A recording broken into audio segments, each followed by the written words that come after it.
as his plans for the next. Vice President Edward Sekandi, Prime Minister John Patrick Amama Mbabazi, and his Deputy General Moses Ali are in another world, dozing the evening away, indifferent to what their boss is communicating.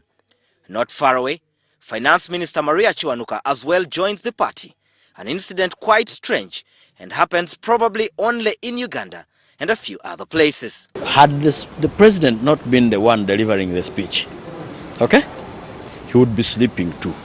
These are the men and women that the president trusts to implement his vision of seeing Uganda transformed into a first world country in 50 years' time, and as such, many are raising questions on whether the decision of these top guns in government to sleep at such a critical hour does not affect their implementation as the nation continues to boast of terrible infrastructure, miserable roads, and yawning health facilities.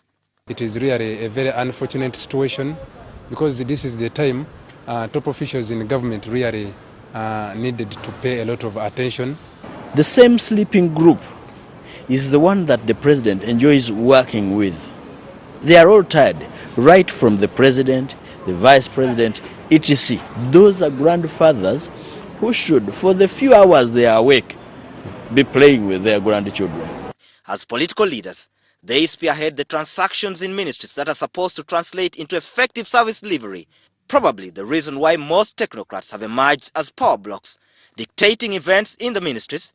Indeed, the president at some point blamed some officials for not doing enough, citing Ministry of Health on maternal health and issues to do with NADS that the president says must be rethought. Billions have been swindled from the Office of the Prime Minister, Ministry of Finance, Ministry of Public Service and other government agencies, and as such, a joke has emerged that the money is often stolen as the political leaders retreat to slumberland. You cannot expect life to be better. One with a sleeping president, with a sleeping vice president, with a sleeping cabinet.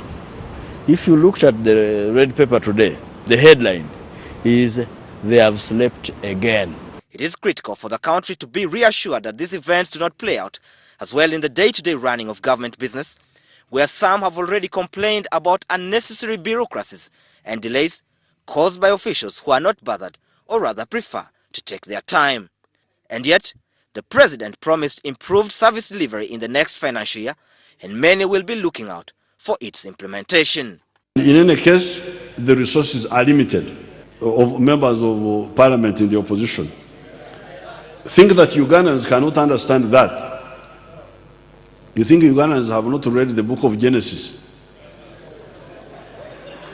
to know that things take time? Promising is one thing, delivery is another.